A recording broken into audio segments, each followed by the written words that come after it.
Terima kasih masih bersama kami dalam Breaking News Kompas TV. Saya Desti Larasati. Saudara, hari ini merupakan hari terakhir di mana Paus Fransiskus yang merupakan pemimpin tertinggi umat Katolik sedunia akan segera meninggalkan Indonesia dan akan bertolak ke Papua Nugini. Dan ini adalah visual terkini di Bandara Soekarno-Hatta di mana upacara perpisahan akan dilakukan untuk melepas Paus Fransiskus yang akan meninggalkan Indonesia. Saudara, kita lihat bersama sudah ada Menteri Agama yang bersiap untuk juga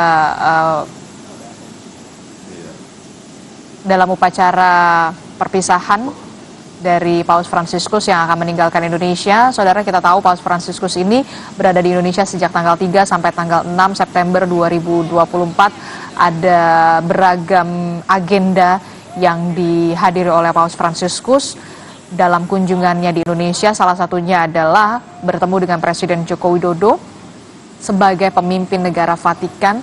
Ada juga misi perdamaian dunia yang dibawa oleh seorang Paus Fransiskus, termasuk juga soal isu lingkungan. Dan Paus Fransiskus juga sempat menyapa dari kaum disabilitas. Kemudian juga ada bertemu dengan tokoh lintas agama di Masjid Istiqlal untuk melihat bagaimana ada terowongan silaturahmi antara Masjid Istiqlal dan juga Gereja Katedral yang menghubungkan antara dua lokasi ibadah yang berbeda antara umat Islam dan juga umat Katolik, saudara.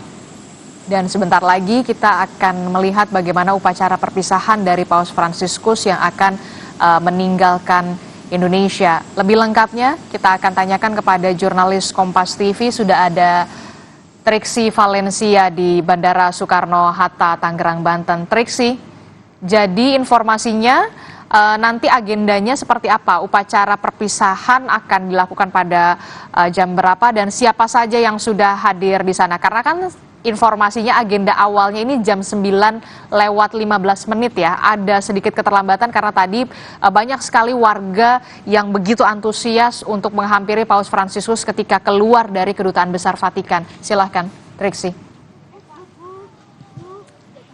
Betul, ya betul sekali. Memang ini antusias dari masyarakat nampaknya memang tidak bisa terbendung ya, Adisti dan juga saudara.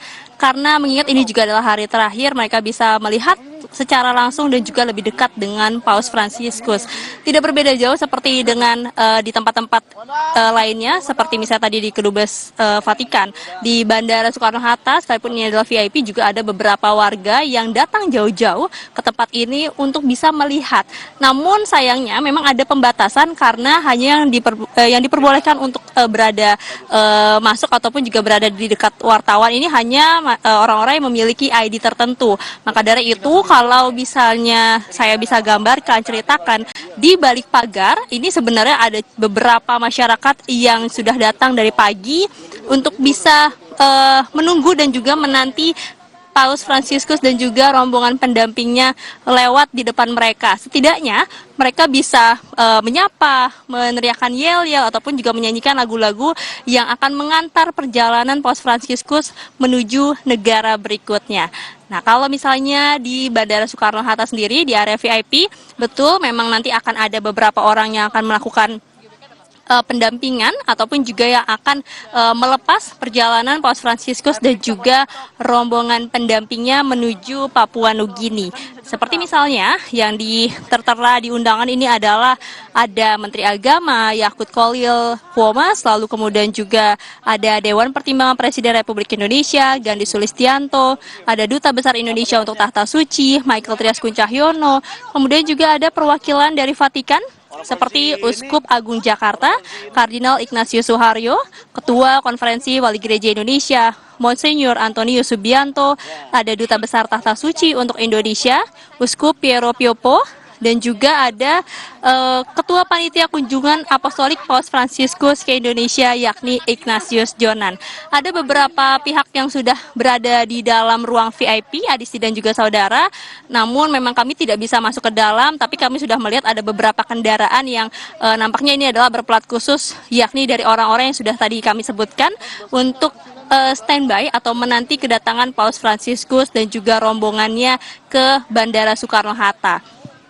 Tadi kalau misalnya kita melihat dari agenda, betul memang pada pukul 9.25 ini sebenarnya diperkirakan atau menjadi jadwal Paus Fransiskus sudah tiba di Bandara Soekarno-Hatta. Tapi memang sampai saat ini pukul 9:55 atau 5 menit lagi menuju pukul 10 waktu Indonesia bagian Barat, memang rombongan dari Paus Fransiskus masih berada di jalan. Atau kalau kami tadi melihat masih ada di dalam jalan tol, tapi melihat estimasi juga tidak akan lama lagi Paus Fransiskus sudah akan tiba di VIP Bandara Soekarno-Hatta.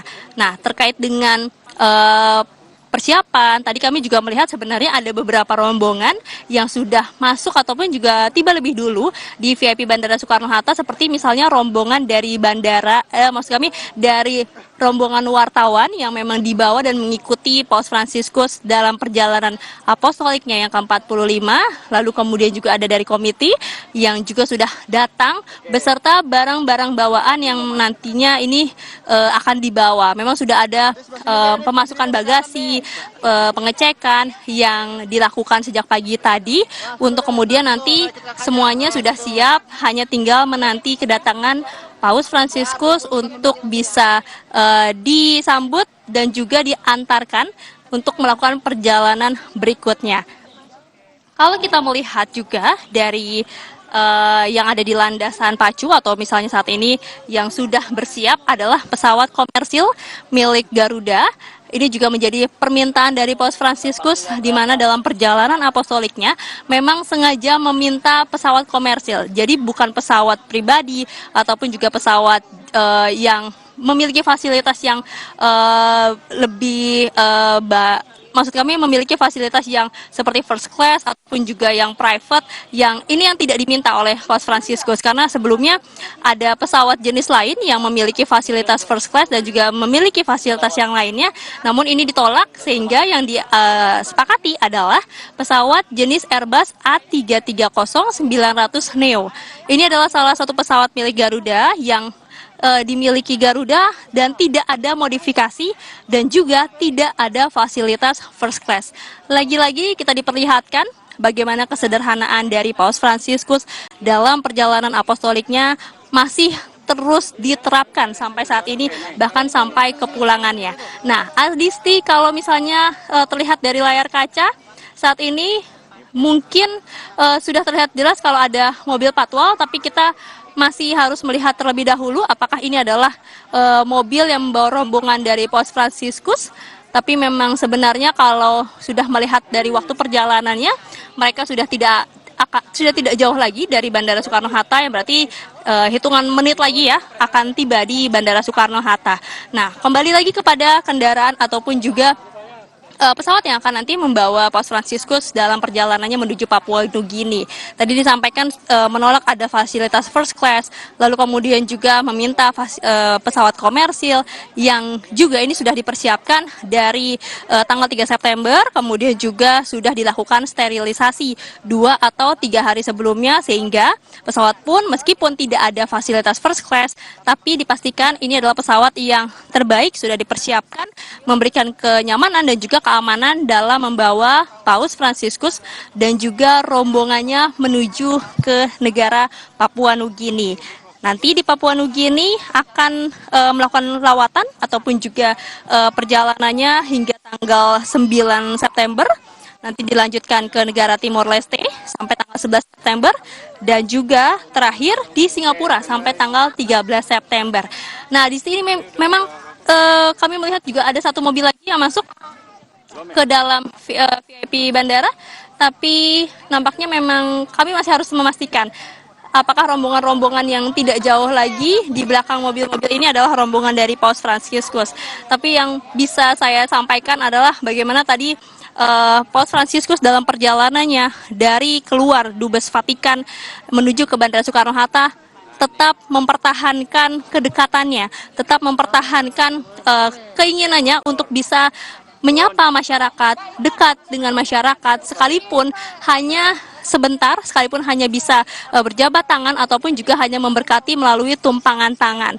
Nah, Adisti dan juga saudara, kita akan melihat secara langsung ini adalah rombongan dari Paus Fransiskus yang sudah tiba di VIP Bandara Soekarno-Hatta. Ini adalah rombongan pengawalannya pertama kali. Memang tetap ada pengamanan, tetap ada protokoler untuk tetap memastikan bahwa kepala negara Vatikan ini atau kepala negara Tahta Suci ini tetap berada dalam situasi yang aman. Nah, Paus Fransiskus masih menggunakan mobil SUV One yang juga tetap menurunkan jendelanya, kacanya untuk bisa dadah dan juga menyapa masyarakat secara langsung. Sayangnya memang tidak bisa berhenti di Bandara Soekarno-Hatta ini karena memang kalau kita melihat jadwal sebenarnya sudah harus berangkat pada pukul 9.45, tapi ini sudah pukul 10, jadi nampaknya memang mereka mengejar juga perjalanan ataupun juga waktu untuk segera take off dan lanjut ke negara Papua Nugini. Tapi tentu sudah terdengar tadi bagaimana antusias dari masyarakat, warga-warga yang sudah datang dari pagi tetap menyapa, tetap memanggil Paus Fransiskus dan juga menyanyikan lagu-lagu untuk mengantarkan Paus Fransiskus melanjutkan perjalanannya ke Papua Nugini.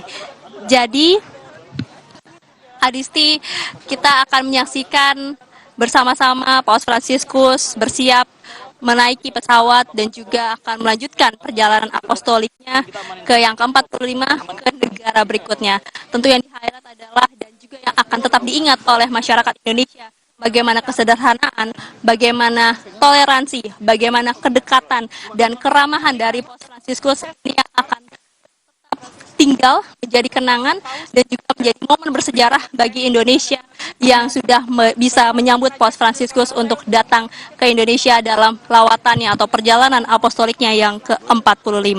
Baik, terima kasih informasinya jurnalis Kompas TV Triksi Valencia melaporkan langsung dari Bandara Soekarno-Hatta Tangerang, Banten.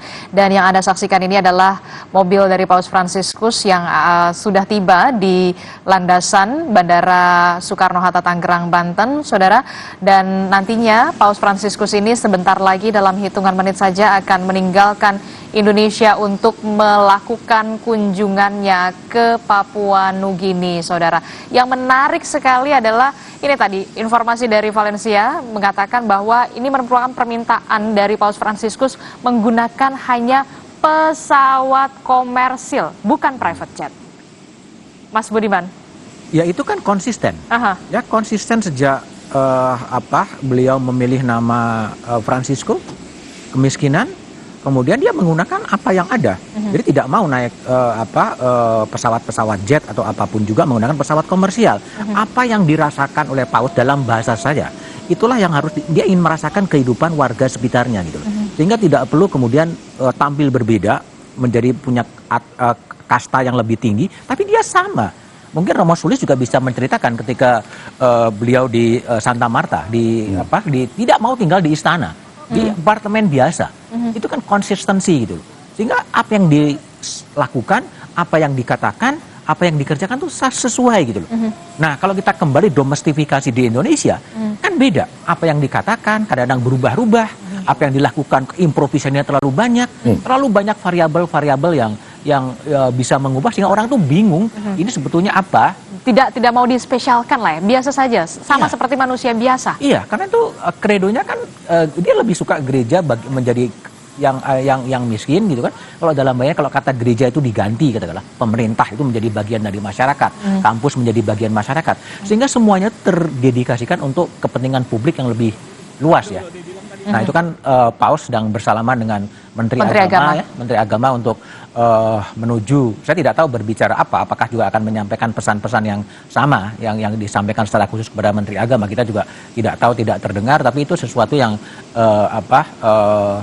penting ya sebelum meninggalkan tanah air menuju kepada ke Port Moresby gitu. Tapi harapannya sih pesan-pesan itu akan tetap, karena itu pesan universal ya, tetap bisa akan berlaku, dan sejauh mana akan itu bisa mengubah perilaku elit politik gitu, mengubah perilaku kita semua, dan juga syukur-syukur kalau bisa mengubah perilaku kebijakan dari pemerintah agar punya afirmasi terhadap kelompok-kelompok yang termarginalkan gitu, tanpa harus kemudian menurunkan kelompok-kelompok yang lebih beruntung dari itu semua gitu. Oke. Banyak sekali pesan yang dicontohkan dari seorang Paus Fransiskus di Indonesia, selain soal kesederhanaan, tapi juga soal bagaimana tidak ada jarak di antara Paus Fransiskus dan juga warga, termasuk juga kita lihat bersama bahkan pesawat yang digunakan oleh seorang Paus Fransiskus yang merupakan pemimpin tertinggi dari umat Katolik sedunia. Ini menggunakan pesawat komersial Garuda Indonesia, bukan private jet.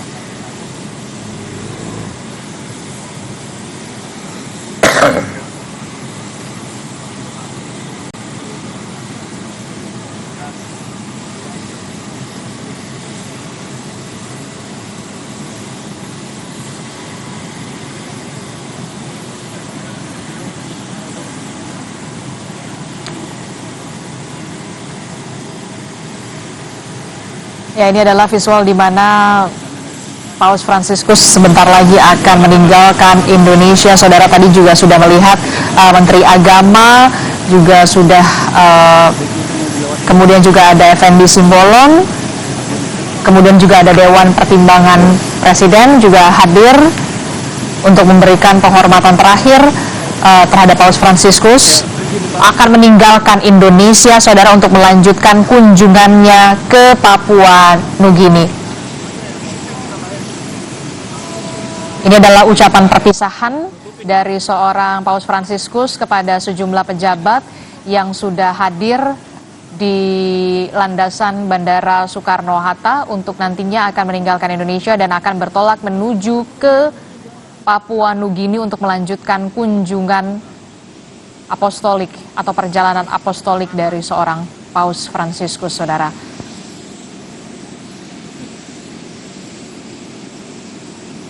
Kita tahu bersama Paus Fransiskus sudah berada di Indonesia sejak tanggal 3 September 2024 yang lalu dan akan melanjutkan kunjungannya ke Papua Nugini. Bahkan banyak sekali ini kita lihat bersama petugas-petugas dari bandara juga sudah mulai antusias sekali untuk bersalaman dengan seorang Paus Fransiskus yang merupakan pemimpin tertinggi dari umat Katolik sedunia. Saudara, kita akan lihat bersama. Oke, kita akan lihat.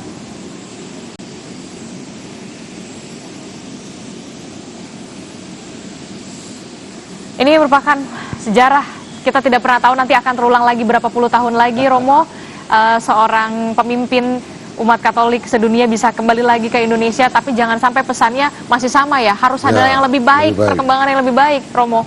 Kalau 35 tahun lagi, usia saya 95 tahun, kayaknya nggak nyampe ke sana. Apalagi usia warga Indonesia ya kan, dengan adanya polusi yang sekarang ada di Jakarta dan juga bagaimana? Ya, Paus dengan genuinitasnya tadi, kesederhanaannya. Saya melihat Paus pertama-tama putra Argentina ya, dan di Argentina dia belajar banyak hal tentang kemiskinan, tentang ketidakadilan sosial. Teologi pembebasan juga lahir dari sana. Bahkan gereja Katolik juga terbelah antara kaya dan miskin, itu fakta. Yes. Dan dari situ hatinya pasti sudah terlatih bagaimana saya harus bersikap sebagai rohaniwan, sebagai pemimpin tertinggi. Tadi sempat dikatakan kan, jangan lupakan orang miskin. Itu adalah pergulatan beliau yang sepanjang hidup. Maka ketika kemana-mana pergi ke Indonesia itu ya, Indonesia dengan Argentina ya nggak jauh-jauh beda ya. Nah, termasuk negara yang berkembang begitu. Nah, harapannya tadi, oh ya satu dulu, kita tetap bagaimanapun juga berterima kasih keadaannya aman ya. Aman, terima kasih kepada pemerintah yang mau berangkat. Terus, TNI dan juga Polri juga Polri, suka juga bertugas selama 3 hari ini. Saya tahu betul ini merupakan kerja keras semua keras. dari TNI dan juga Polri untuk bisa wartawan juga kerja keras loh. Pakai lembur-lembur segala. Oke. Ya. Nah, apa namanya? Ya kita berterima kasih lah kepada pemerintah Indonesia yang sungguh mengusahakan kenyamanan untuk Paus. Nah, Paus sendiri sudah meninggalkan banyak pesan-pesan bersama juga tentu saja dengan kesederhanaan bersama dengan Imam Besar Masjid Istiqlal, Nasaruddin Umar. Dan bahkan momennya juga terlihat luar biasa ya. Imam Besar Nasaruddin Umar mencium kening dari Paus Fransiskus, dibalas dengan cium tangan begitu ya. Itu uskup sama kardinal nggak berani loh itu. Nyium keningnya Paus itu. Bercanda ya ini ya. Karena kedekatan ya luar biasa. Nah, ini menjadi contoh kan, tidak ada jarak sebenarnya. nggak ada ya, ketulusan itu. Ketulusan, genuinitas. Nah, saya ingat ya, tadi ada banyak PR ya. Kekaisaran Romawi itu ada gium, panis et circenses. Kalau rakyat nggak ingin berontak, berikanlah panis roti, et dan circenses hiburan. Sesederhana itu cara pikirnya Imperium Romanum. Nah, harapan kita masyarakat yang dengan 21,8 yang stunting itu kan mengerikan. Kita itu diberi berkah yang luar biasa oleh Tuhan yang subur. Apa benar ya misalnya garam saja impor.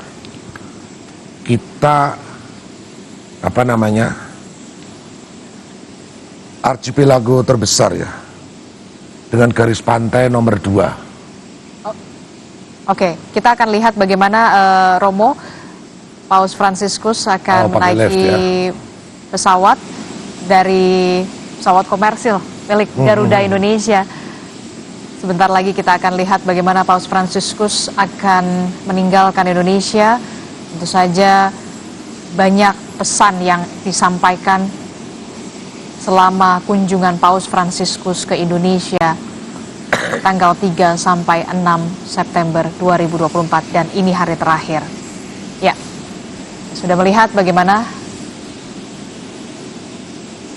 Paus Fransiskus akan memasuki pesawat komersil milik Garuda Indonesia dan meninggalkan Indonesia setelah sejumlah agenda dalam kunjungan Paus Fransiskus di Indonesia sejak tanggal 3 sampai tanggal 6 September, mulai dari bertemu dengan Presiden Joko Widodo sebagai pemimpin negara Vatikan, kemudian juga menghadiri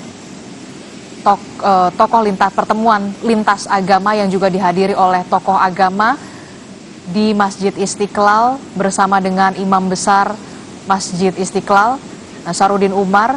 Ada juga momen menarik dan juga momen mengharukan pertemuan antara Imam Besar Istiqlal, Nasaruddin Umar bersama dengan Paus Fransiskus pada saat diusai pertemuan terowongan silaturahmi. Setelah itu kita ketahui bersama saudara, Paus Fransiskus juga memimpin Misa Kudus ataupun Misa Akbar di Gelora Bung Karno yang dihadiri 86.000 umat Katolik. 86.000 umat Katolik di Gelora Bung Karno untuk memimpin Misa Kudus atau Misa Akbar di Gelora Bung Karno. Ada banyak pesan dan juga misi yang disampaikan oleh seorang Paus Fransiskus dalam khotbahnya. Salah satunya adalah soal bagaimana tentang social justice atau keadilan sosial yang sampai saat ini terus didengungkan seorang Paus Fransiskus tidak adanya kekerasan, hentikan kekerasan, dan juga untuk terciptanya perdamaian dunia. Termasuk juga mengapa negara Vatikan begitu tertarik kepada Indonesia, karena memang keberagaman dari agama dan juga budaya Indonesia, tapi kita tetap Bhinneka Tunggal Ika. Itulah yang kemudian kita harapkan ini jangan hanya menjadi event formalitas selama 3 hari, tapi implementasi yang harus dilakukan oleh seluruh umat, tidak hanya umat Katolik, tapi juga warga Indonesia, termasuk juga elit-elit kita, pemerintahan kita yang harus benar-benar bisa mengimplementasikan soal keadilan sosial, termasuk juga soal pola hidup sederhana. Iya, Gimana? jadi yang harus dibaca sebetulnya pesan soal katakanlah orang miskin. Itu pesan yang universal, ya, bukan semua agama akan berbicara soal orang miskin. Kalau kita merujuk kepada konstitusi, fakir miskin dipelihara oleh Fakir miskin dan negara, anak-anak terlantar. dipelihara oleh negara. Itu kan teks konstitusi, ya. Dan itu 34. sudah jelas. Sudah jelas, sudah clear, itu dipelihara oleh negara lah. Sehingga bagaimana teks itu kemudian bisa diwujudkan, bisa diimplementasikan, sehingga itu akan semakin jadi gitu. Sehingga janji-janji kemerdekaan, janji-janji yang ada di konstitusi itu betul-betul bisa segera mewujud. Kan ingat pidato Soekarno di 1 Juni 1945, di era kemerdekaan tiada lagi kemiskinan. Ya, itulah sekarang PR-nya 25,2 juta. Itu asumsinya kalau pengeluarannya adalah sekitar 2,5 juta. Kalau kemudian pengeluaran itu dinaikkan, akan makin besar juga orang miskin. Apakah itu masih sudah sesuai dengan tujuan kita hidup bernegara? Nah, itulah pekerjaan-pekerjaan rumah yang memang harus bisa ditangkap, bisa ditangkap oleh elit, oleh pemerintahan baru. Apalagi ini lu 5 tahun lah ya, harusnya bisa dari nol lah ya untuk bisa menciptakan. Iya, jadi banyak tadi ya kita berbicara bahasa paus itu kan bahasa-bahasa diplomatik yang memang tidak mungkin beliau langsung kepada straight to the point. Ya. Kan dalam pidatonya kan beliau juga mengatakan ya, jika benar kalian tuan rumah tambang emas terbesar di dunia. Spesifik ya. Ya, harta yang paling berharga adalah kemauan agar perbedaan tidak menjadi alasan untuk bertikai, tetapi diselaraskan dalam kerukunan dan rasa saling menghormati. Disinggung soal tambang itu sebagai kekayaan. Tapi yang lebih penting adalah bagaimana perbedaan, bagaimana manusia-manusia ini diperhatikan. Itu dalam bahasa low contact yang saya coba pahami. Nah, itu semangat-semangat itulah yang menjadi pekerjaan rumah, sehingga show tontonan 70 jam dari paus melalui berbagai media sosial, itu kan luar biasa. Dan seharusnya itu menjadi refleksi, ya, refleksi bagi kita semua. Dan paus clear ya, menyukakan bagi kewajiban manusia yang bekerja di bidang politik, ya, untuk betul-betul mengawal ini semua, mengawal kemajemukan, mengawal kemaslahatan bersama, mengawal ketimpangan, mengawal hak asasi manusia untuk betul-betul diwujudkan. Spesifik pesan itu disampaikan kepada orang-orang yang bekerja di wilayah politik. Nah, itu yang harus terus diingatkan, menjadi early warning system. Ya, early warning, mengingatkan bahwa akan ada bahaya kalau gap kemiskinan itu kemudian dibiarkan. Karena keadilan sosial itu kan sebenarnya akan mewujud pada sebuah perdamaian. Agak susah mewujudkan sebuah perdamaian tanpa ada social justice. Social justice bukan hanya the have and the have not, tetapi kesenjangan spasial dan lain sebagainya. Itu kalau ini kan menyangkut perasaan ya. Orang yang merasa tidak adil, tidak adil, melihat yang begini, ini kan akan banyak lihat nanti setelah paus ke Port Moresby, apa yang akan terjadi. Lu juga akan lihat, oh udah kembali lagi. Adisti, saya ingat refleksi COVID ya. COVID 2 tahun menerpa Indonesia. Ya, orang betul-betul terpukul dengan COVID. COVID sekarang kembali sudah relatif selesai. Apa yang bisa dipelajari dari COVID? Perilakunya tetap sama saja. Tidak ada sesuatu yang diperbaiki. ya kan? Kesadaran hidup juga sama saja. Kalau kita naik pesawat, kalau dulu COVID, sebelum sebelum turun, orang harus duduk dulu semuanya, sampai keluar satu persatu. Jaga jaraknya, Jaga jarak. tertibnya, Sekarang udah kembali normal. Artinya apa? Apakah bangsa ini harus meningkatkan menjadi nation learning, bangsa yang pembelajar dalam semua peristiwa-peristiwa itu, sehingga hari ini harus lebih baik dari kemarin dan hari besok harus lebih baik daripada hari ini. Kalau enggak kita akan begini-begini terus gitu loh. Sehingga nggak akan kemana-mana. Nggak akan kemana-mana, sehingga speech-nya Yohanes Paulus harus diulang lagi. Omongan tadi Romo Sulis menyebutkan soal kemunafikan.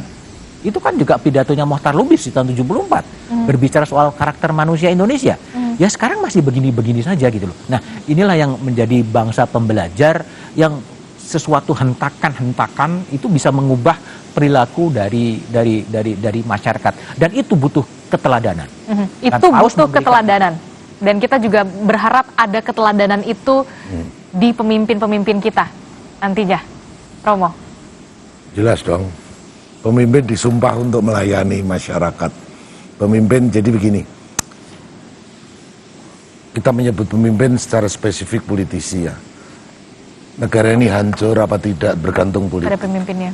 Agama benar apa tidak Tergantung pada tergantung pemimpin. politik. Ya kan. Pendidikan baik apa tidak. Jadi sebetulnya tugas politisi itu tugas yang sangat luhur. Ya, sangat luhur. Paus juga menyebut itu. Cuman kita telah belajar juga seolah-olah politik itu perkara busuk, akal-akalan dan sebagainya. Harus kita kembalikan kepada martabat yang sangat mulia. Bagaimana kaum politisi itu betul-betul melayani masyarakat yang dengan istilah bonum commune itu. Demi kepentingan umum. Repotnya kan sekarang terjadi pembalikan seolah-olah kalau berpolitik itu harus jahat, harus kotor, harus menipu, harus munafik dan sebagainya. Padahal pada mulanya tidak demikian. Oke, kita akan lihat Romo dan juga Mas Budiman, kita akan lihat gambar terkini di mana tadi baru saja kita lihat pintu dari tertutup, pintu dari pesawat Garuda Indonesia yang akan membawa Paus Fransiskus ke Papua Nugini untuk melanjutkan kunjungannya di negara Papua Nugini setelah 3 hari ini, saudara. 3 hingga sampai 4 hari ini, 3 sampai 6 September. Paus Fransiskus ini berkunjung di Indonesia dengan sejumlah agenda dan juga membawa pesan yang banyak sekali kita bisa lihat, termasuk tadi kita sudah membahas soal bagaimana dengan adanya kunjungan Paus ini bisa merefleksikan diri tidak hanya bagi umat Katolik tapi bagi seluruh rakyat Indonesia.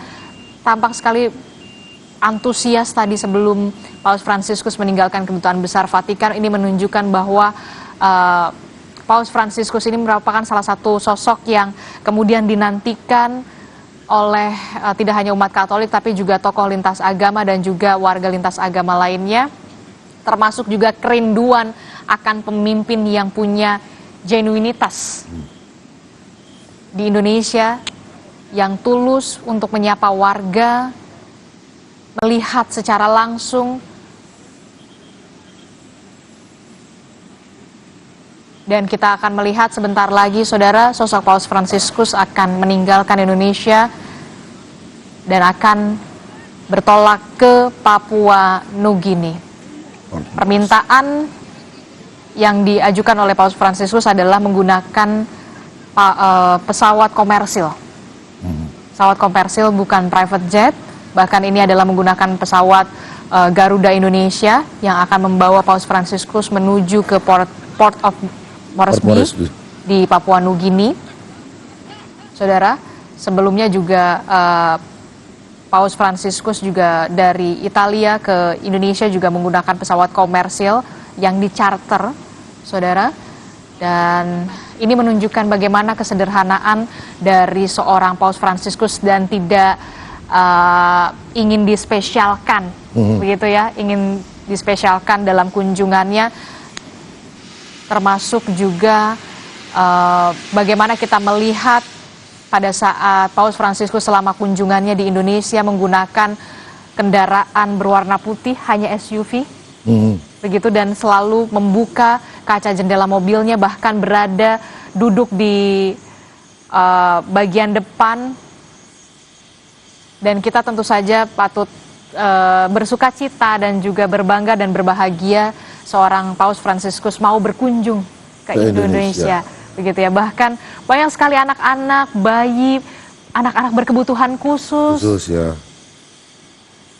Dan apa ya, Paus Fransiskus Smiling Pope gitu ya, kita melihat secara langsung bagaimana ketulusan dari seorang Paus Fransiskus. Ya. Termasuk di misa kemarin ya. Di misa kemarin dengan ya, umurnya sudah 87 ya, sudah tidak muda lagi. Lalu ada sakit di mana kaki juga.